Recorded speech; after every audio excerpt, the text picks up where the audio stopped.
What's going on, guys? Jared here, JC's Lawn Tips. Today we got the Pro Stance 32 full in-depth review for you guys. I'm super excited about this video. It's going to be a long one, but stay tuned to the very end and see what we like about this machine, what we don't like about this machine, and what needs to be improved on this machine to make it better. So while you're here, hit the subscribe button, hit the like button, comment down below any questions you have after watching this video all the way through, and let's show you guys what we got.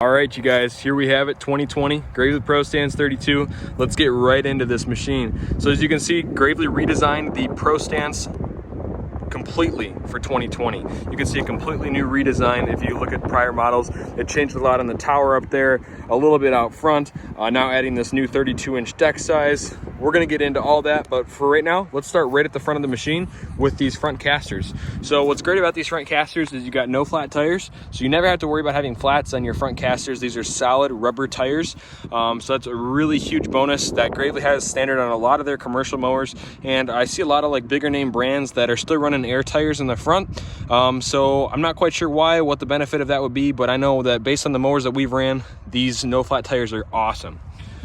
So another thing I like to point out in the front here are these tie downs. Gravely does a good job of that, is giving us some tie downs to tie our machines down at. Huge improvement over the last, like even the 36-inch Pro Stance, if you guys have seen that review. This discharge chute, they finally made it like all the other ones where you can just flip it up out of the way. You don't have to unscrew it, bolt it off, take it off. You can just literally lift it like that. And now what the great part about this chute is it's designed to take impact. So not that you should be trying to hit stuff with it, but if you go along a pole or something and this hits the pole, it's not going to damage the pole and it's not going to damage the chute. Same thing while this is up. If you're going through a tight gate, this part can bend and flexible. It's heavy duty rubber. It's not a heavy grade plastic or anything that'll crack or break like that. So it's a really huge thing. The other thing I want to point out while this thing is up is they designed the exhaust for this machine to shoot over the discharge chute flap. The great thing about that is that now, unlike last models in prior, what they'd have is this muffler was kind of in line with this discharge chute, and it would heat this up and cause, I never really heard problems about it, but you could just imagine a bunch of heat going at a deflector, melting it, possibly that kind of stuff. It's got the Kawasaki FS600V, that's 18.5 horsepower engine.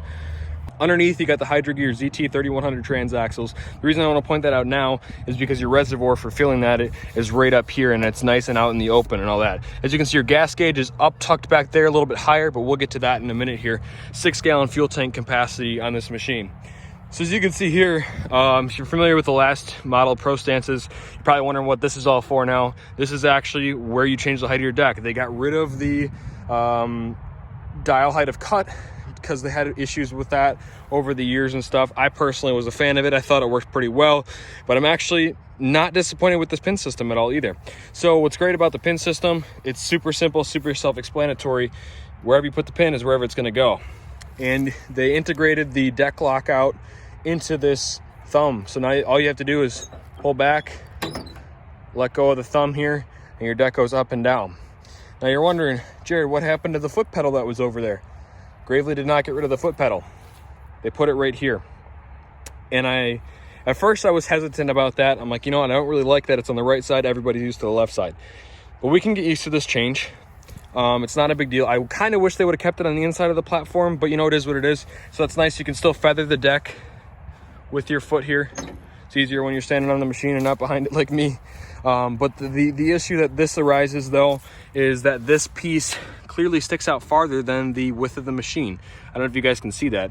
I will put a tape measure on that later and show you, but that's a good inch or two. So my only idea that I'm guessing the reason they did this is because I'm sure that this exact component is probably the same as, one of the Pro Turns or whatever foot pedals that they have. They're trying to reuse the same parts, which, for more lean manufacturing, and I get that. But that either needs to be cut shorter or just simply flip it around so that you can fit through these tight gates like you're supposed to. Looking at this platform, completely new redesigned platform here. We have grip tape on here, which is nice. The last Pro Stances just kind of had some bumps, and those weren't bad either, but I do like this grip tape, as well as the nice open space that they give you. One thing I miss about this model compared to other ones is there's no angled, you know, slopes for your feet to rest on anymore when you're on hillsides. That is now gone. However, you can still flip this up out of the way. There is no latch for it though. So this is going to be staying down with you when you're on the platform. Battery is right there. What's cool is this cover doesn't like necessarily slide off or like fold down like it used to. It just got two nuts, one right here, one right there, that will allow you to slide this pad off. And while we're talking about the pad, check out the new redesign on that thing. Does that look cool or what? I love the design. I love the red in here, the different angles and stuff. I think they did a really nice job on this thing. It's very comfortable. I think they did great. Here's the other thing I want to mention too, while we're talking about the platform before we move up to the tower. This latch. I'm sorry, but that latch is absolutely terrible. The reason I say this is because you can no longer just, you know, lift this up with your foot and it'll just latch. You actually need to hold, like push this pin in right here and then push the platform forward like so. So that's one difficult thing. And I believe it or not, I actually had the opportunity to talk to some of the engineers, and the only reason it sounds like they had to go this way was possibly because of patents. But I cannot confirm that for anybody. That's just what I have heard, that might be it. I don't really know. But I would have loved to see a better latch design that we can just simply close it and not have to worry about having a second hand to close it or that kind of thing. New fender design looks awesome. I like it. It's not, I mean, it's still durable, but I don't know that I would necessarily step on these. You probably could get away with it for on hillsides and that kind of stuff. Down here you got your isolators right here, which is, you know, taking some of the vibration out of the platform. These right here are your neutral bars, which is one of my favorite parts about Gravely. Gravely does a great job with this, and it's, if you ever get your machine stuck, all you got to do is come down here, pull these out like that. Your machine's in neutral now. All you gotta do is take your parking brake off. You can push it. You can tow it out of the ditch you got stuck in when you were mowing when it was too wet, that kind of stuff. Guys, we've all been there, am I right? So those are really neat. This is also where your Hydro Gear ZT3100s are gonna be. Each wheel motor is independent here. So that's pretty neat here. Now, if we step up to the top of the platform, you can see they redesigned everything up here too. One thing I miss is the cubby for, you know, storing garbage or storing whatever. That is no longer here. It's kind of obsolete. However, we have this new kind of front handlebar design. It's curved to match the front of the machine. And what they did here with all these little holes is you can loosen this out right here. You can take this out and you can set, and this whole bar will move backwards, and you can, you know, put that screw back in there, tighten it up. So it's a slower ground speed. So when you're training a new user, or maybe you don't want your operators to go as fast, you would use that. Personally, I think it's kind of pointless. That's just my view. Maybe it's just because I have more experience with it, but I think Gravely's idea behind that is to reach those larger scale companies that are doing training and that kind of stuff. This is an option for them. I don't think it's necessarily for everybody, but it is what it is. You just keep it wherever you need it and it stays there. So instead of it being welded, you just have the option to adjust it. Being a carbureted engine still, you do have a choke. That's going to be right here. Your engine key is right here, which at first I thought would be a little bit awkward, but it's really not too bad because you can actually turn it from right here. That's not too bad at all. You got your little engine light. Also, you know, lets you know obviously when your key's on, you can see it turns on there. Hour meter's right here. It's got service intervals, so it'll remind you to change your oil at the designated times, the hydro oil, service the air filter, all that great stuff. Over here you can see throttle is built in right here, and then your blades are now back here, which really isn't too bad. I was so used to being up here, I thought it'd be a big deal getting used to that, but it's not bad at all. Parking brakes right here in the same spot, so that's pretty good. Operator presence is still the same, still standard on the Pro Stance, just this handle, same thing as always. Basically what that does is, if you guys aren't familiar with operator presence or any of those things, think of a zero turn when you're sitting on the seat, and if you get off for whatever reason, you don't have the parking brake set and the blades are on, the machine will just kill right away. Same sort of thing. So once you're on here, this tells the machine that once you put this down, that you're ready to go, like everything's good. You can start your blades up, put your parking brake on, and you're good to go. Now, if you're mowing along a hillside or something, or if you just happen to let go, this is the safety feature. The machine will kill if the parking brake is not engaged and the blades are not off, because it thinks that, you know, you fell or whatever. And it's a very good safety feature, because if you were on a hillside and you did lose control of the machine for whatever reason, pray to God nothing that never happens for any of you guys, but that's what this is designed for, is that if this does roll or if something does happen, everything shuts off so that no further injuries are created, I would say. So that's what I like about this. This lever right here for raising the deck, here's a better view of it. You can simply just pull it back towards you and it'll lock in. And like I said, thumb lever here, thumb button, and you can put it down just like that. So up and down, very, very simple. Here's the back of the machine with the platform up. The great thing about having the optional platform, I don't do it a lot, but I've done it before. First thing is it'll save trailer space. The second thing, what I was trying to get at, was being able to walk behind it if needed. So if you get into a tight area, a steep slope, something you don't feel comfortable being on, you can just fold the platform right up, and now it's a walk behind unit. I personally love using it as a stander, but that is definitely another option. I love that you can save trailer space with it because it is a longer machine, but it definitely will save you a lot of time from push mowing those backyards or those smaller yards that you can't fit a bigger zero turn on.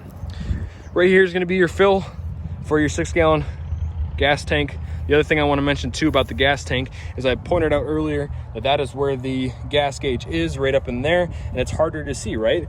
The good thing that Gravely did was they cut out this hole right here, so you can look down and you can see your fuel level. It is upside down, but at least you can still see it without having to get off the machine or wondering what you're working with there. So that is a huge benefit, at least having eyesight to where the gas gauge is, rather than on some of the older units you had to like lean forward or get off the machine, or you'd just be out mowing and the machine would be dead, you know, and you gotta take the walk of shame to go get the gas can. So you got Kenda tires on the back here. These are some nice tires, a little bit bigger, but the only thing is they're a little bit narrower, obviously, because you got to get that 32-inch width on the machine.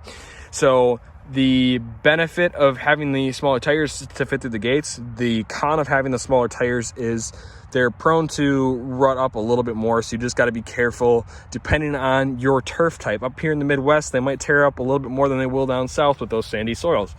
So we're going to go over by the Kawasaki engine here, the FS600V. Again, 18.5 horsepower, super out in the open, easy to change oil right here. So you can check your oil level, and then your drain tube is right here. The reason I love having this drain tube right here is because I've had other mowers, Gravely even too, I mean, that they run the hose like over this way and you got to like drain it off over by like your deck belts and stuff. What's nice is this is all wide open in the area here, so you can put, you know, an oil pan here, drain all the oil out, and do everything you got to do. The other great thing about this machine is on this deck here, you can see you have 4 points to raise and lift the deck by, and those are helpful for keeping the deck, you know, sturdy and straight when doing it. You don't have little cotter pins holding everything together, or 2 points of contact like some other machines have.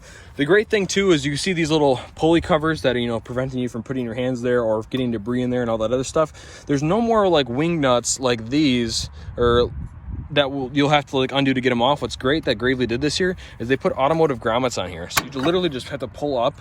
It's kind of hard because I have the deck all the way up right now, but these grommets just pull off, you can see right there, and then they push down like that and click in, so you can easily take those off. One thing Gravely went away with this year was the fold up kind of front cover here, and I do miss that. The reason they went away with that is because dealers were complaining it was harder to access the machine and stuff like that. They had to take the extra time to take that all apart. Now it's just 2 bolts. You simply loosen them right here like this. You loosen them up on both sides, and you can pull this whole cover off now, and you can get at your belts.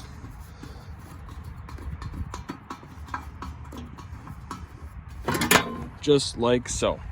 This is where Gravely comes in with their constant belt tensioning system. That's one thing that Gravely has done a good job at, if you ask me, is this constant belt tensioning system. You can see these belts aren't loose. They're all taut, they're all tight and ready to go. So that's gonna kind of increase the longevity of these belts. I personally have a 2016 Pro Stance 52. It's got just about 700 hours on it, and I have yet to replace one belt, which is awesome to say. That's just my thoughts on it.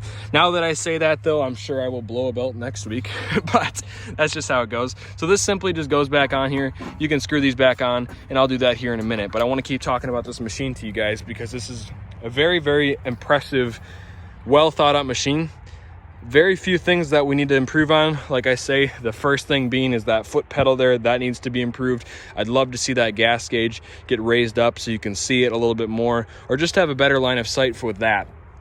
I think the length of this machine is a little bit of a drawback because it is pretty long, but overall, depending on your market, if you're cutting smaller yards or if you need to get into gated yards, this is going to be the go-to mower for you. I've had the Compact Pro 34. If you guys haven't seen that video, take a look at it right here and see that compared to this machine here. You can kind of give it your own comparison to what you think, but being able to stand on the machine is a huge benefit. You're going to have better line of sight. You can throw a backpack blower on, blow off properties a lot quicker. Huge benefit. One other thing I wanted to point out on this machine is your fuse box is no longer behind you like in this operator pad. They moved it to right here, so it's super easy to get at. So you'll go there. If you ever have any electrical issues with your machine, check right here first. These tabs right here, simply just push down like so, and you can pull off, lift it up, and you can get at your fuses there. So huge benefit there. You don't have to worry about losing your deck pin. They got that all cabled in, so you don't have to worry about losing any of that. Everything else is just well thought out on this machine.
We have this big hill. I want to show you guys hillside stability with a smaller mower. Keep in mind, shorter wheelbase or narrower wheelbase is gonna, be prone to tipping and stuff like that a little bit more. So this is, please don't try this at home. This is just to show you guys the capabilities of this machine. So use this when judging whether to purchase this mower or not, to see if it will work with your hills and that kind of stuff. So first I'm gonna go up the hill and we're gonna see how much balance it has this way, and then I'm gonna go along the hill and see how much balance it has side to side, and we're gonna see how well this thing will do on a hill.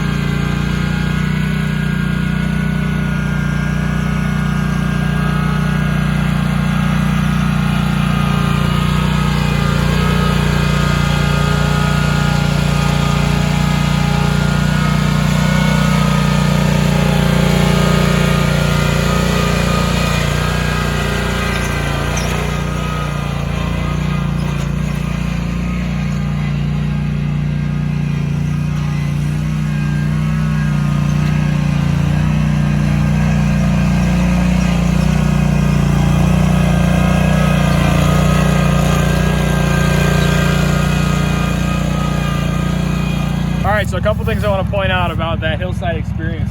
I was in no way trying to intentionally pop a wheelie on the machine. As you can see, I went down and back a couple times going up, and the first time I went like at a normal speed and it started tipping up. Had I not slowed down, that mower could have tipped all the way back. So that's the same thing we noticed with the ProStance 36 when we reviewed that a couple, maybe 2 years ago. If you guys haven't seen that, check that out. These standards don't have a ton of forward weight. Since the operator's standing on the back wheels, think of it almost like a seesaw. Your balancing act is right there, right in the right off the wheels there. So you have the weight here. You only have the weight of the engine, which is closer to those wheels. There's not a lot of forward weight on the machine. Now, I get most people that have these mowers aren't going to be cutting big hills all the time, that kind of stuff. But occasionally there might be a backyard that has hills and that kind of stuff. side to side now, going the long way that you guys saw me do there. This hill is not graded perfectly, so it's kind of bumpy, but it did fairly well. And now if you push the joystick that's closer, or the lever that's closest to the bottom of the hill, if you're going, you know, whichever way, you push that one a little bit farther, you should be fine being able to keep it in a straight line. I didn't think it was really necessary to cut this hillside for you guys. I mean, I could have, but it's just really overgrown, and we showed you the overgrown grass footage already. This mower did pretty good. Not that you're going to be cutting those kind of yards very often, but it does happen in our business. You get a couple calls for people that need something done that's really overgrown, so you got to have a mower that's going to be able to do it. You made it to the end. That was the whole review on this machine. I hope this thing was helpful. The only thing I want to point out in this mower that you did not hear in the other segments of this video is the ground speed. 8 miles per hour forward, 3 miles per hour in reverse. Would love to see a little bit faster reverse speed because it does feel very slow. But other than that, pretty good mower, pretty solid mower. I hope this video was very helpful for you guys in either purchasing or not purchasing this machine. Let me know in the comments below if you like this kind of content. I love making these kind of videos, so I hope you guys enjoy watching them. And I don't know unless you tell me. If you want to see more videos like this in the future with Gravely, with Exmark, with Toro, with Skag, with any of these brands, any mower I can get my hand on, I would love to review it. So if you guys want to see that kind of stuff, let me know down in the comments below, and I will try and do my best to review mowers that you guys are interested in. So if you guys like what you see here, don't forget to subscribe, because that is the most important part, and tap that bell so you know when the newest video is posted. Guys, thank you so much for watching this video on the Gravely Pro Stance 32 full review, and we'll see you in the next one. Take care.